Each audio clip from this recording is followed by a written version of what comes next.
പലപ്പോഴും കുട്ടികളോട് സംസാരിക്കാൻ പോലും പേരൻസിന് നേരം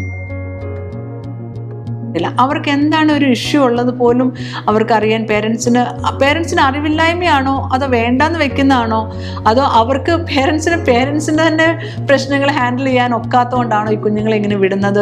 പലപ്പോഴും ഞാൻ തന്നെ ആലോചിച്ചിട്ടുണ്ട്. ഇതെല്ലാം കുഞ്ഞുങ്ങൾക്ക് ഒരു വല്ലാത്ത രീതിയിൽ പ്രഷർ ക്രിയേറ്റ് ചെയ്യും.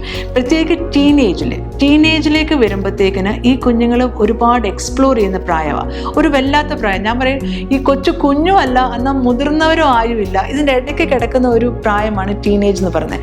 അവിടെയാണ് അവർക്ക് ഫിസിക്കലായിട്ടുള്ള ചേഞ്ചസ് വരുന്നത്, മാനസികമായിട്ടുള്ള ചേഞ്ചസ് വരുന്നു, പുതിയ പുതിയ കാര്യങ്ങൾ അവർ അറിയാൻ നോക്കുന്നു, പല വെബ്സൈറ്റുകൾ അവർ ഗോ ത്രൂ ചെയ്യുന്നു, പോണോഗ്രഫി ഗോ ത്രൂ ചെയ്യുന്നു. ഇതെല്ലാം വരുന്ന ഒരു ഏജാണ് ഈ ടീനേജ് എന്ന് പറയുന്നത്.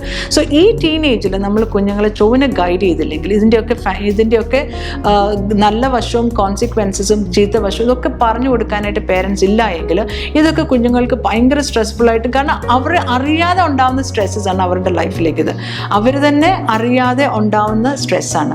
പിയർ പ്രഷർ, അങ്ങോട്ടും കുട്ടികൾ തമ്മിലുള്ള കോൺഫ്ലിക്ട്സ്, ഇതൊക്കെ അവർക്ക് പ്രഷറായിട്ട് തീരും. അവരെ ജീവിക്കാൻ പഠിപ്പിക്കണം. നമ്മുടെയൊക്കെ എത്ര സ്കൂളുകളിൽ കുട്ടികളെ ജീവിക്കാൻ പഠിപ്പിക്കുന്നു എന്നുള്ളൊരു വലിയ ക്വസ്റ്റ്യൻ മാർക്ക്. ഉള്ള സബ്ജക്ട്സ് എല്ലാം പഠിപ്പിക്കുന്നുണ്ട്, പക്ഷെ ജീവിക്കാനായിട്ട് എത്ര കുട്ടികളെ സ്കൂളുകളിൽ പഠിപ്പിക്കുന്നുണ്ട്? അത് സ്കൂളുകളിൽ പഠിപ്പിക്കാൻ ഒക്കുന്നില്ലെങ്കിൽ, സിലബസിലില്ല എങ്കിൽ വീടുകളിൽ പേരൻസ് കുഞ്ഞുങ്ങളെ പഠിപ്പിക്കണം. ഇതാണ് ജീവിതം.